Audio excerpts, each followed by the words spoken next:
Hello friends, your most welcome in my channel PCM by Aditya Dhana. जैसा कि आपको पता है, हमारा फिजिक्स का चैप्टर नंबर 3 पढ़ रहे हैं हम।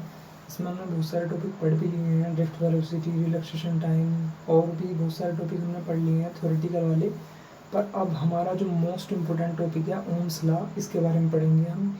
देखते हैं, समझते हैं कि कैसे होता है ओम्स लॉ। देखिए 10th क्लास में हमने पढ़ा था थोड़ा सा ओम्स लॉ के बारे में, पर यहाँ पे हम ओम्स लॉ की डेफिनेशन के साथ साथ उसका प्रूफ भी करेंगे, उसका वेरिफिकेशन करेंगे कि ओम्स लॉ का जो वेरिफिकेशन है वो होता कैसे है। देखो पढ़ते हैं। हमारे पास है Ohm's law. According to this law the potential difference applied between the conductor applied between the ends of the conductor is directly proportional to the current flowing in that conductor।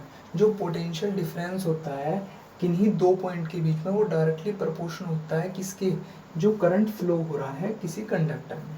v directly proportional i के, हमने 10th class में यहाँ तक पढ़ा था और हमें graph भी प्लॉट कराया गया था। ग्राफ ऐसे था कि v और i के बीच में ग्राफ बनाना था।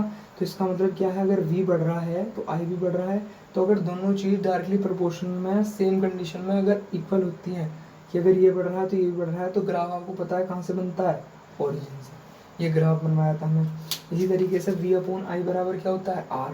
तो r क्या है, इलेक्ट्रिकल रेजिस्टेंस। r के बारे में तो हम पहले पढ़ाई, पर यहाँ पर हम किसके अकॉर्डिंग पढ़ेंगे, ओम्स लॉ के।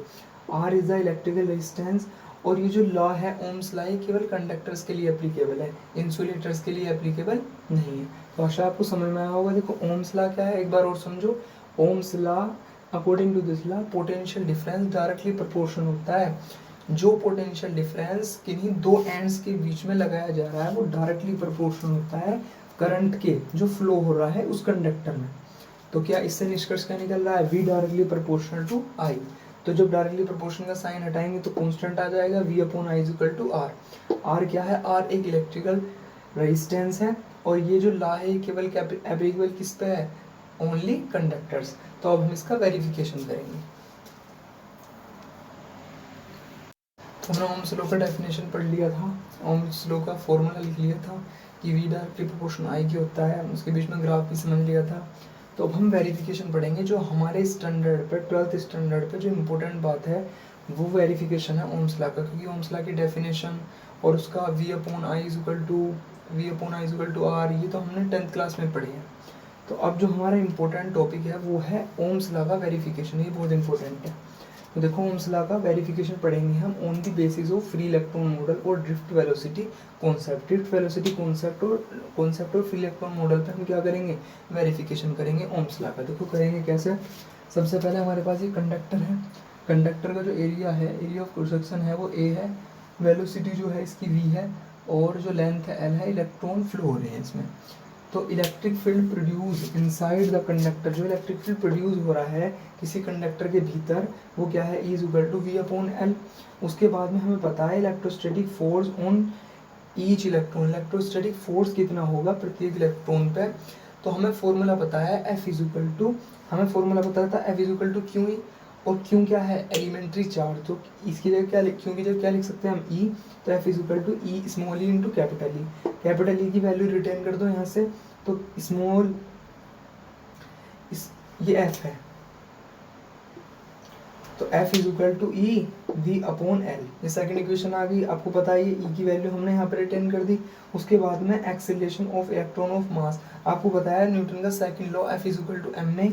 तो यहाँ से मैंने ए एक्सेलरेशन की वैल्यू निकाल ली, A is equal to F upon M. F की वैल्यू पुट कर दी यहाँ पे ई वी अपॉन एम।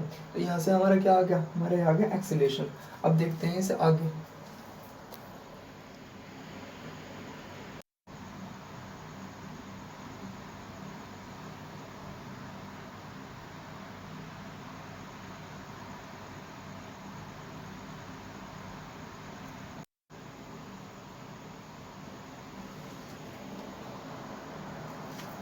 तो आगे देखते हैं हम इसे। हमारा हमने कर लिया था ये, हमारा ए एक्सेलरेशन की वैल्यू निकाल ली थी हमने। उसके बाद ना हम इक्वेशन ऑफ मोशन लगा दिया, v इज इक्वल, ये मोशन की फर्स्ट इक्वेशन होती है आपको पता होगा, v is equal to u plus a t. तो फर्स्ट इलेक्ट्रॉन के लिए v1 plus u1 plus a torque. देखो t को हम टॉर्क लिख देते हैं क्योंकि रिलैक्सेशन टाइम में जो t है उसे क्या लिख लिया था, टॉर्क लिख लिया था, इस वजह से हम t को टॉर्क ले लेते हैं। तो v इज इक्वल टू, तो इसी तरह से फर्स्ट इलेक्ट्रॉन के लिए क्या हो जाएगा V1 is equal to U1 plus A tau 1, second electron के लिए क्या हो जाएगा V2 is equal to U2 plus A tau 2, N electron के लिए क्या हो जाएगा Vn plus A tau n। इसी तरीके से जो एवरेज है वेलोसिटी का उसे क्या मान लिया हमने ड्रिफ्ट वेलोसिटी, वो क्या है V1 प्लस V2 प्लस किस कहाँ तक Vn तक। इसी तरीके से V1 की जो वैल्यू है वो तो है हमारे पास ये रही, तो हमने यहाँ पे रिटेन कर दी value U1 plus A tau 1, इसी तरीके से V2 की U2 प्लस ए टोर 2, इसी तरीके से Vn की Vn plus A tau n upon n, क्योंकि क्या कर रहे हैं हम एवरेज कर रहे हैं। तो Vd इज इक्वल टू ये वाली वैल्यू सेपरेट कर ली, जो इनिशियल वेलोसिटी है वो हमने सेपरेट कर लिया, क्योंकि हमें इससे फ़ायदा होगा, क्योंकि इनिशियल वेलोसिटी जो आपने पता होगा कि वो स्टार्टिंग में जो इनिशियल वेलोसिटी होती है वो कितनी होती है 0। तो इस तरीके से हमने ये वैल्यू सेपरेट कर ली U1 प्लस U2 से कहाँ तक U1 तक। इस तरीके से इसमें ए तो कॉमन है, ए कॉमन लेके टॉर्क 1 प्लस टॉर्क 2 प्लस कहाँ तक टॉर्क n तक अपॉन n। देखो torque 1 plus torque 2 plus torque n upon n, इसका जो एवरेज होता है ना वो टॉर्क होता है, इसका जो एवरेज होता है वो टॉर्क होता है। इसी वजह से तो मैंने यहाँ पर टॉर्क ले लिया। इनिशियल वेलोसिटी कितनी होगी 0 हो गई है, तो Vd बराबर 0 प्लस ए बाहर है, और torque tau 1 plus tau 2 plus कहाँ तक टो n तक, इसका जो एवरेज है वो कितना होता है टो। तो Vd का फॉर्मूला क्या है Vd बराबर is equal to A torque, A की वैल्यू हमने पीछे निकाल ली अभी, ए बराबर जो है वो पिछली थोड़ी देर पहले हमने निकाला है E V torque upon ml।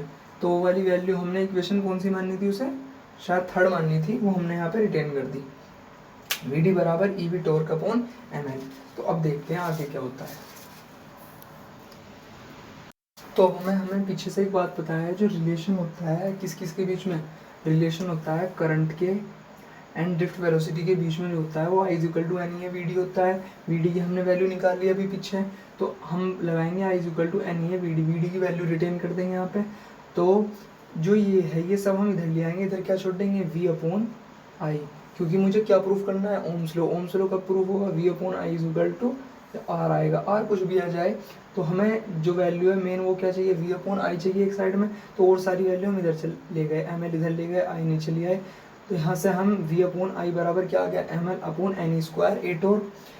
अब एक बात बताओ, अगर मैं इसे इस वाली इक्वेशन से कंपेयर करूँ V upon I is equal to R, तो ये सारा क्या है, ये रेजिस्टेंस ही तो है, तो V upon I is equal to resistance यानी कांस्टेंट, तो V upon I is equal to constant, तो R की वैल्यू क्या आ गई M L upon N square A torque. तो इस तरीके से हमारा जो ओम्स लॉ है वो पूरी तरह प्रूफ हो गया है। थैंक यू, मिलते हैं अगली वीडियो में।